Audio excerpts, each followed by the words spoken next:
പുലർകാല സുന്ദര സ്വപ്നത്തിൽ ഞാനൊരു പൂമ്പാറ്റയായിന്നു മാറി. വിണ്ണിലും മണ്ണിലും പൂവിലും പുല്ലിലും വർണ്ണച്ചിറകുമായി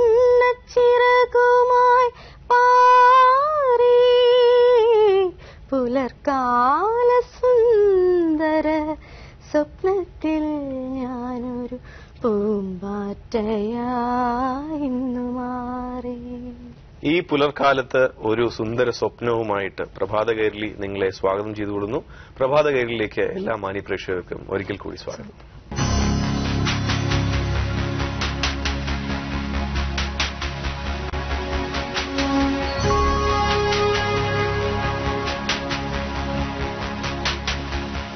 നമ്മൾ ഈ സ്കൂളിലെ ഓർമ്മകളൊക്കെ ഏറ്റവും നന്നായിട്ട് നമുക്ക് പിന്നീട് എപ്പോഴെങ്കിലുമൊക്കെ ഓർക്കാൻ കഴിയുന്ന എപ്പോഴാണെന്നറിയോ? നമ്മൾ സ്കൂളിലെ ഓട്ടോഗ്രാഫൊക്കെ വാങ്ങിച്ച് കുറേ വർഷം കഴിഞ്ഞിട്ട് അതിങ്ങനെ മറിച്ച് നോക്കുക. അതിന്റെ ഒരു ഓർമ്മകളും നമുക്ക് ഒരു സ്കൂളിൽ പഠിച്ചിരുന്ന സമയം ആ സമയത്ത് ആ ഫ്രണ്ട്സ് എഴുതി തന്നതൊക്കെ ആ ഓട്ടോഗ്രാഫിന്റെ ഓർമ്മകൾ നമുക്ക് വല്ലാതെ നമ്മളെ ഓൺ ചെയ്യാറുണ്ട്. എനിക്കിപ്പോ എന്താണെന്നറിയില്ല, അതൊന്നും കിട്ടണില്ല. എന്താ എന്റെ ഓട്ടോഗ്രാഫ് കാണാനില്ല. എന്തായാലും ഓട്ടോഗ്രാഫ് നമുക്ക് ഇവിടെ ഉണ്ട്. ഇന്ന് എന്താണെന്നുള്ള ചരിത്രത്തിന്റെ പ്രാധാന്യം എന്താണെന്നുള്ള ആ ഓട്ടോഗ്രാഫ് നമുക്ക് ആ ഒരു വഴിയിലേക്ക് നമുക്ക് പോകാം. നാല് വഴികളിൽ ഇന്ന്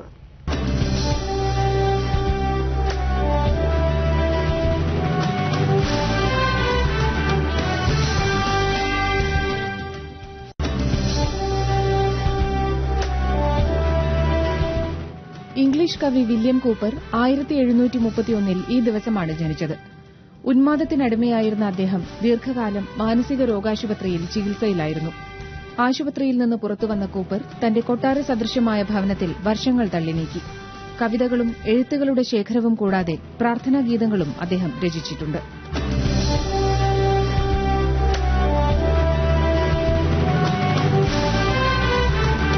അമേരിക്കൻ കാർട്ടൂണിസ്റ്റ് ചാൾസ് ഷൂൾസിന്റെ ജന്മദിവസമാണിന്ന്. 1922 അദ്ദേഹം ജനിച്ചത്. ഏറെ പ്രചാരമുള്ള കാർട്ടൂൺ പംക്തികളിലൊന്നായ പീനട്സിന്റെ രചയിതാവാണ് ഷൂൾസ്.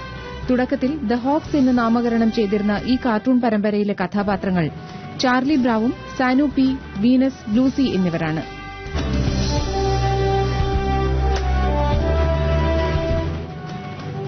ഈജിപ്തിലെ ഫറാവോ തൂത്തൻഖാമൂണിന്റെ ശവക്കല്ലറ 1922 ഈ ദിവസമാണ് പുരാവസ്തു ഗവേഷകനായ ഹോവാർഡ് കാർട്ടറും അദ്ദേഹത്തിന്റെ പ്രയോക്താവ് കാർണോവൽ പ്രഭുവും ചേർന്ന് ആദ്യമായി തുറന്നത്. ഈജിപ്തിലെ ഏറ്റവും വിസ്മയകരമായ പുരാവസ്തു ശേഖരമാണ് കൌമാരത്തിലെ അന്തരിച്ച തൂത്തൻഖാമൂണിന്റെ ജഡപേടകത്തോടൊപ്പം കണ്ടെത്തിയത്. 3000 വർഷങ്ങൾക്ക് മുമ്പ് അടച്ചുപൂട്ടിയ കല്ലറയ്ക്കകത്ത് ഫറോവോയുടെ ജഡം സംരക്ഷിതമായിരുന്നു. സിംഹാസനവും വിലമതിക്കാനാവാത്ത സ്വർണ്ണരത്നങ്ങളും കല്ലറയ്ക്കകത്ത് നിന്ന് കണ്ടെത്തി.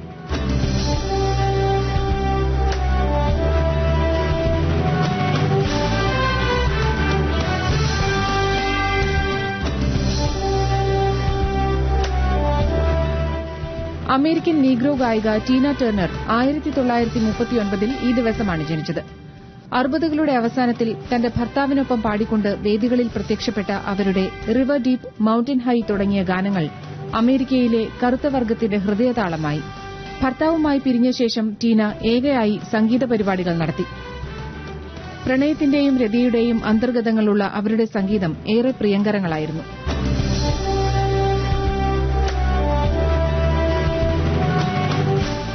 1949 നവംബർ 26 ഇന്ത്യൻ ഭരണഘടന നിലവിൽ വന്നത്.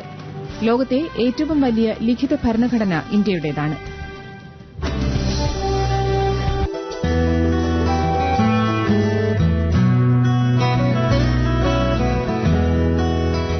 നമ്മുടെ ഇന്നത്തെ അതിഥി മലയാളത്തിലെ ഒരു നോവലിസ്റ്റും നിരൂപകനും അതിലെല്ലാം ഉപരി. അതെ, അദ്ദേഹം നല്ലൊരു കോളേജ് അധ്യാപകനും കൂടെയാണ്. നമുക്ക് സ്വാഗതം ചെയ്യാം പ്രൊഫസർ പി ഉണ്ണികൃഷ്ണൻ കല്ലിൽ.